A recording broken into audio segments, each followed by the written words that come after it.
ಆತ್ಮೀಯ ಬಂಧುಗಳೇ, ಶ್ರದ್ಧೆಯ ತಂದೆ ತಾಯಂದಿರೇ, ನಲ್ಮೆಯ ಸಾಹಿತ್ಯಾಭಿಮಾನಿಗಳೇ, ಚೇತನ ಮತ್ತು ಜಡದ ವಿಚಾರವಾಗಿ ಅನೇಕ ಕಗ್ಗಗಳನ್ನು ಈಗ ಕೇಳ್ತಾ ಬಂದಿದ್ದೀವಿ. ಜಡ ಮತ್ತು ಜೀವ ಅನ್ನುವಂತಹ ಈ ಶೀರ್ಷಿಕೆ ಅಡಿಯಲ್ಲಿ ವ್ಯಕ್ತವಾಗಿರುವಂತಹ ಕಗ್ಗಗಳಲ್ಲಿ ಜಡ ಅಂದ್ರೇನು, ಚೇತನ ಅಂದ್ರೇನು, ಇವೆರಡೂ ಕೂಡ ಜೀವನಕ್ಕೆ ಎಷ್ಟು ಪ್ರಾಯೋಗಿಕವಾಗಿ ಅನುಕೂಲಕರ ಅಂಥೇಳಿ ಡಿ ವಿ ಜಿಯವರು ಅತಿ ಸೂಕ್ಷ್ಮವಾಗಿ ಹೇಳ್ತಾ ಬಂದಿದ್ದಾರೆ. ಹಿಂದಿನ ಕಗ್ಗದಲ್ಲಿ ಜಡ ಮತ್ತು ಚೇತನದ ವಿಚಾರವಾಗಿ ಒಂದಷ್ಟು ಉದಾಹರಣೆಗಳ ಮುಖಾಂತರ ಅಹಲ್ಯನ ಉದಾಹರಣೆ ಕೊಟ್ಟರು, ಅದಾದ ನಂತರ ಗಾಳಿಯನ್ನು ಉದಾಹರಣೆ ಕೊಟ್ಟರು. ಹಾಗೆ ಜಡವಸ್ತು ಎಲ್ಲಿದೆ ಅಂತ ಹೇಳಿ ಎಲ್ಲ ಕಲ್ಲು ಕಡ್ಡಿ ಕಸ ಅಂತಕ್ಕಂಥ ಒಂದು ಉದಾಹರಣೆಯನ್ನು ಕೊಡ್ತಾ ಅದನ್ನು ವಿವರಿಸಿದ್ದಾಯಿತು. ಈ ಒಂದು ಕಗ್ಗದಲ್ಲಿ ಜಡ ಅಂದರೆ ಏನು ಅಂಥೇಳಿ ತಾವೇ ಪ್ರಶ್ನೆಯನ್ನು ಕೇಳಿ ಆ ಪ್ರಶ್ನೆಗೆ ಸುಂದರವಾದಂತಹ ದೃಷ್ಟಾಂತದೊಂದಿಗೆ ಉದಾಹರಣೆಗಳೊಂದಿಗೆ ಅವರು ಈ ಒಂದು ಕಗ್ಗವನ್ನು ವಿವರಿಸ್ತಾ ಇದ್ದಾರೆ. ಈ ಒಂದು 111ನೇ ಕಗ್ಗ ಹೀಗಿದೆ.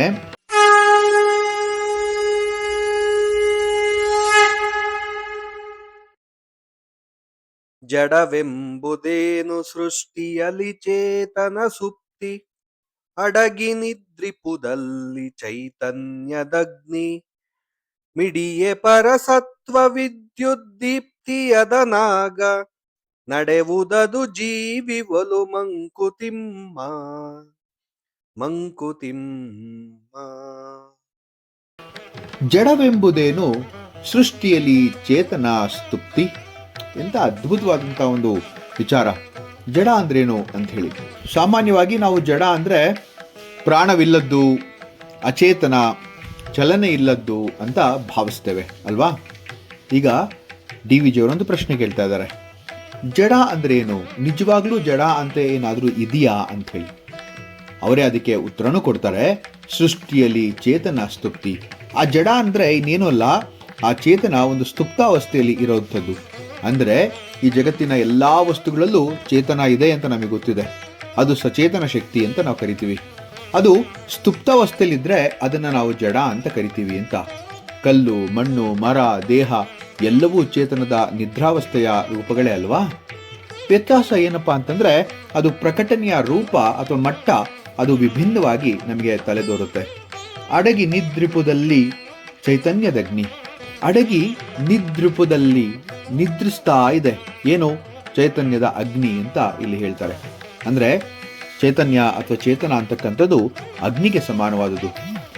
ಬೆಂಕಿ ಮರದೊಳಗೆ ಅಡಗಿದಂತೆ ಜಡದಲ್ಲಿ ಚೇತನ ಮರೆಮಾಚಿಕೊಂಡು ನಿದ್ರಿಸ್ತಾ ಇದೆ ಅಂಥೇಳಿ ಒಂದು ಸುಂದರ ಉದಾಹರಣೆಯನ್ನು ಕೊಡ್ತಾರೆ. ಅವಕಾಶ ಸಿಕ್ಕಿದಾಗ ಅದು ಹೊರಬರುತ್ತೆ ನೋಡಿ. ಒಣಗಿದ ಮರಕ್ಕೆ ಸ್ವಲ್ಪ ಕಿಡಿ ತಾಕಿದ್ರೆ ಸಾಕು, ಅದರ ಚೇತನ ಎಷ್ಟು ಅದ್ಭುತವಾಗಿ ಆಚೆ ಬರುತ್ತೆ ಅಂತ ಹೇಳಿ. ಹೀಗೆ ಈ ಚೇತನದ ಒಂದು ವಿಚಾರವನ್ನ ಹೇಳ್ತಾ ಡಿ ವಿ ಜಿಯವರು ಮತ್ತೆ ಮುಂದುವರಿತಾರೆ. ಮಿಡಿಯ ಪರಸತ್ವ ವಿದ್ಯುತ್ ದೀಪ್ತಿ ಅದನಾಗ ಅಂತಂದ್ರೆ ಯಾವಾಗ ಆ ಚೇತನ ಮಿಡಿಯುತ್ತೋ ಅಂದ್ರೆ ಜಾಗೃತವಾಗುತ್ತೋ ಅದು ಪರಸತ್ವ ಅಂದ್ರೆ ಪರಬ್ರಹ್ಮ ಅಥವಾ ಪರಮ ಸತ್ಯದ ಒಂದು ವಿದ್ಯುಕ್ತಿ ತರಹದ ಝಳಪನ್ನ ಅದು ಸೂಚಿಸುತ್ತೆ, ಅಥವಾ ಝಳದ ಒಂದು ಮಿಂಚು ನಮಗೆಲ್ಲರಿಗೂ ಕೂಡ ಗೋಚರಿಸುತ್ತೆ ಅಂತ ಹೇಳ್ತಾ ಇದ್ದಾರೆ. ಅಂದ್ರೆ ಜೀವದಲ್ಲಿ ಕಾಣುವಂತಹ ಚೇತನ ಬ್ರಹ್ಮ ಶಕ್ತಿಯ ಸ್ವಲ್ಪ ವ್ಯಕ್ತವಾದಂತಹ ರೂಪ ಅಂತಂದ್ರೆ ತಪ್ಪಾಗಲ್ಲ. ನಡೆಯುವುದದು ಜೀವಿವಲು. ಆ ಚೇತನ ಮಿಡಿದಾಗ ಜಡವಾದಂತಹ ದೇಹ ಜೀವಿಯಾಗಿ ನಡೆದುಕೊಳ್ಳೋಕೆ ಶುರು ಮಾಡುತ್ತೆ.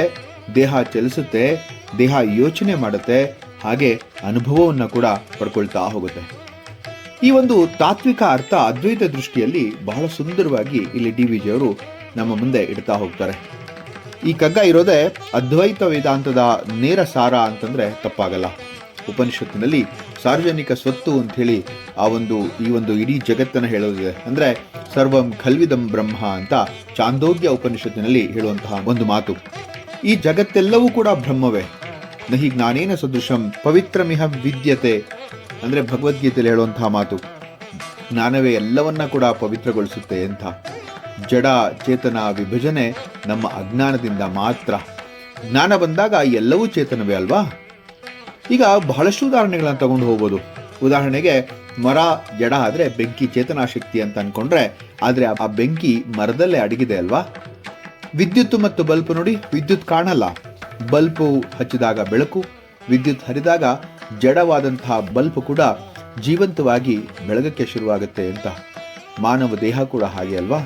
ದೇಹ ಆಗಿರೋದು ಪಂಚಭೂತಗಳಿಂದ.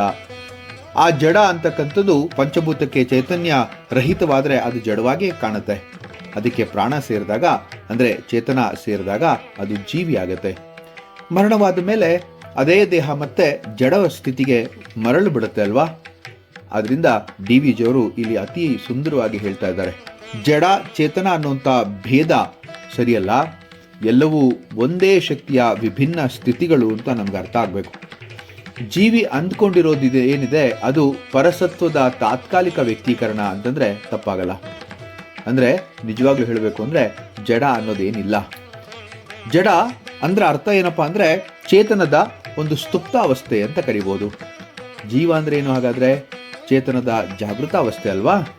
ಎರಡೂ ಒಂದೇ ಪರಸತ್ವದ ರೂಪಗಳು ಅಂತ ಇಲ್ಲಿ ಬಹಳ ಸುಂದರವಾಗಿ ಹೇಳ್ತಾ ಹೋಗ್ತಾರೆ. ವಿಜ್ಞಾನ ಕೂಡ ಇದ್ರ ಬಗ್ಗೆ ಬಹಳಷ್ಟು ಪುಷ್ಟಿಯನ್ನು ಕೊಡ್ತಾ ಹೋಗುತ್ತೆ. ಕಲ್ಲು, ಮರ, ದೇಹ ಎಲ್ಲವೂ ಅಣುಗಳಿಂದ ಆದದ್ದಲ್ವಾ? ಎಲೆಕ್ಟ್ರಾನ್ಗಳ ಚಲನೆ, ಅದರ ಶಕ್ತಿ, ಅದರ ಕಂಪನ ಅಂದ್ರೆ ಜಡ ಅಂತ ಕಂಡು ಬರೋದು, ಅದರಲ್ಲೂ ಕೂಡ ಚೇತನ ಇದೆ ಅಂತ ಆಯ್ತು. ಹಾಗಾದ್ರೆ ಮ್ಯಾಟರ್ ಈಸ್ ಕಂಡೆನ್ಸ್ಡ್ ಎನರ್ಜಿ ಅಂತ ಸೈನ್ಸ್ ಹೇಳತ್ತಲ್ವಾ? ಶಕ್ತಿ ಅಂದ್ರೆ ಚೇತನ ಅಲ್ವಾ? ಶಕ್ತಿ ಚೇತನವೇ. ಏಕೆಂದ್ರೆ ಈ ಒಂದು ಚೇತನ ಸುಪ್ತಾವಸ್ಥೆಯಲ್ಲಿದ್ದಾಗ ಮಾತ್ರ ಅದು ಜಡ ಆಗತ್ತೆ ಅಂತ ಅನೇಕ ಉದಾಹರಣೆಗಳು ನಮ್ಮ ಮುಂದೆ ಬರ್ತಾ ಹೋಗುತ್ತೆ. ಸಂಸ್ಕೃತದಲ್ಲೂ ಕೂಡ ಬಹಳಷ್ಟು ಶ್ಲೋಕಗಳ ಆಧಾರದ ಮೇಲೆ ಜಡ ಮತ್ತೆ ಚೇತನದ ಒಂದು ಸುಂದರ ಪರಿಕಲ್ಪನೆಯನ್ನ ನಾವು ಹೊಂದಬಹುದು. ಪ್ರಜ್ಞಾನಂ ಬ್ರಹ್ಮ ಐತರಿಯ ಉಪನಿಷತ್ತಿನಲ್ಲಿ ತುಂಬಾ ಚೆನ್ನಾಗಿ ಹೇಳುತ್ತೆ ನೋಡಿ, ಚೇತನವೇ ಬ್ರಹ್ಮ ಅಂತ. ಭಗವದ್ಗೀತೆಯಲ್ಲಿ ಅವ್ಯಕ್ತಾದೀನಿ ಭೂತಾನಿ ವ್ಯಕ್ತಮದ್ಯಾನಿ ಭಾರತ ಅಂತ ಒಂದು ಸುಂದರವಾದಂತಹ ಮಾತನ್ನ ಕೃಷ್ಣ ಭಗವಂತ ಹೇಳ್ತಾನೆ. ಹುಟ್ಟುವ ಮುಂಚೆ ಅವ್ಯಕ್ತ ಅಂದ್ರೆ ಸ್ತುಪ್ತವಾದಂತಹ ಸ್ಥಿತಿ, ಬದುಕಿನಲ್ಲಿ ವ್ಯಕ್ತ ಮತ್ತೆ ಅವ್ಯಕ್ತ. ನೋಡಿ, ಮತ್ತೆ ಎಲ್ಲಿಂದ ಬಂದು ಅಲ್ಲಿಗೆನೆ ಮರಳಿ ಹೋಗುವಂಥದ್ದು ಈ ಜೀವನದ ಒಂದು ಕಾರ್ಯ ಅಥವಾ ಕರ್ಮ ಅಂತ ಹೇಳಿದ್ರೆ ತಪ್ಪಲ್ಲ. ಸ್ತುಪ್ತ ಮತ್ತೆ ಮಿಡಿತ, ಈ ಸ್ತುಪ್ತ ಮತ್ತೆ ಮಿಡಿತದ ತತ್ವವೇ ಈ ಕಗ್ಗ ಅಂತಂದ್ರೆ ಅದು ಕೂಡ ತಪ್ಪಲ್ಲ. ಈ ಜೀವಿ ಅಂದ್ರೆ ಏನು ಹಾಗಾದ್ರೆ?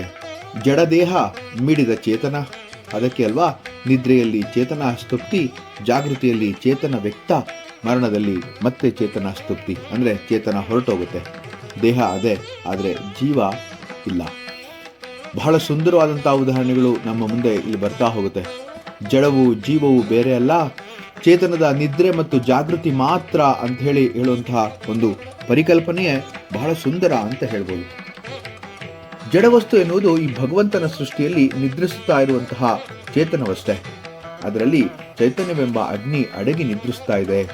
ಆ ಪರಬ್ರಹ್ಮನ ವಿದ್ಯುತ್ ಬೆಳಕು ಅದನ್ನ ಅದರಿಸಿದರೆ ಅಂದ್ರೆ ಮಿಡಿದ್ರೆ ಅದು ಜೀವಿಯಂತೆ ಚಲಿಸುತ್ತೆ ಅಂತ ಹೇಳುವಂತಹ ಮಾತು. ಜಡವೆಂಬುದೇನು?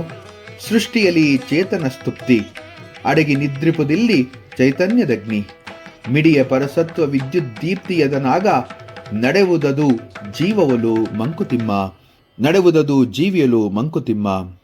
ಮುಂದಿನ ಕಗ್ಗದೊಂದಿಗೆ ಮತ್ತೆ ಭೇಟಿಯಾಗೋಣ. ನಮಸ್ಕಾರ.